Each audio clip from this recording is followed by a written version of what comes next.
किसी ने सच ही कहा है, कठिन रास्ते से ना घबराए। कठिन रास्ते ही अक्सर खूबसूरत मंजिल की तरफ लेके जाते हैं। उत्तर भारत में एक छोटा सा गांव था।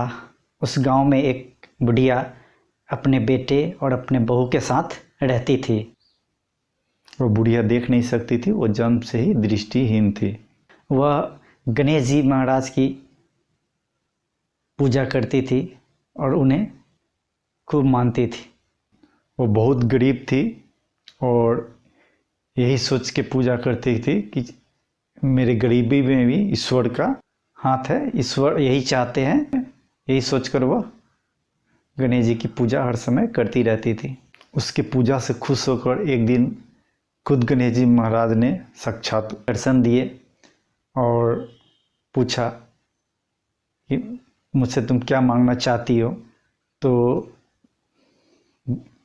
बुढ़िया बोली, मैं अपने जीवन के अंतिम पड़ाव में हूँ, मैं आपसे क्या मांगूँ। तो श्री गणेश जी ने कहा, तुम अपने बेटे बहू से पूछकर कुछ मांग सकती हो। तो वह बुढ़िया अपने बेटे के पास गई तो बेटे ने कहा कि खूब सारा धन दौलत मांग लो।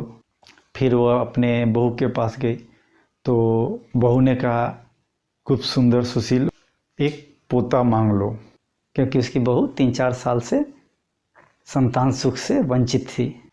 फिर वह गांव के लोगों के पास गई तो गांव के लोगों ने बोला कि धन संपत्ति मांगकर तुम क्या करोगी, तुम कितने दिन जिंदा ही रहोगी, उस संपत्ति का तुम क्या करोगी। और पोता मांग रही हो तो पोता से तुम्हें कितने दिन सुख ही मिलेगा, तुम कितने दिन और जिंदा ही रहोगी। इससे अच्छा है कि तुम अपनी आंखें मांग लो, जिससे कि तुम जितनी दिन भी जिंदा रहो इस संसार को अपनी आंखों से देख सको। बुढ़िया गणेश जी महाराज के पास गई और बोली, हे प्रभु, आप मुझसे प्रसन्न और मुझे मनोवांछित वर ही देना चाहते हैं तो मुझे 9 करोड़ की माया, निरोगी काया, अमर सुहाग, आंखों की रोशनी, नाती पोते और परिवार की सुख समृद्धि सब कुछ दे दीजिए। गणेश जी महाराज ने कहा, मैं तुम्हें मनोवांछित फल देने को प्रतिबद्ध हूँ, इसलिए तुम्हारी मनोकामना पूर्ण करता हूँ। और तथास्तु कहकर गणेश जी महाराज अंतर ध्यान हो गए। इस कहानी से हमें यही सीख मिलती है कि हमारी कैसी भी परिस्थिति हो, हमें उसे ऊपर वाले का आशीर्वाद समझकर उसे निभाते रहना चाहिए। हमें उबना नहीं चाहिए, हमें परेशान नहीं होना चाहिए, उसे ऊपर वाली कृपा समझकर अपने जीवन को जीवन यापन करते रहना चाहिए। क्योंकि ऊपर वाला परीक्षा तो बहुत लेता है, लेकिन हमारा ध्यान भी रखता है और देर सवेर ही सही, लेकिन हमारे मनोवांछित मुराद को जरूर पूरा करते हैं।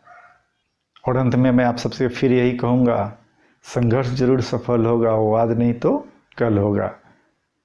इसी तरह की और मोटिवेशनल और प्रेरणादायी कहानी वीडियो देखने के लिए आप मुझसे जुड़े रहे और मेरे चैनल दिलीप चौधरी DCMA को जल्द से जल्द सब्सक्राइब किए यदि नहीं किए हैं तो, और इस तरह की और मोटिवेशनल वीडियो का आनंद लेते रहें। मिलते हैं अगले वीडियो में।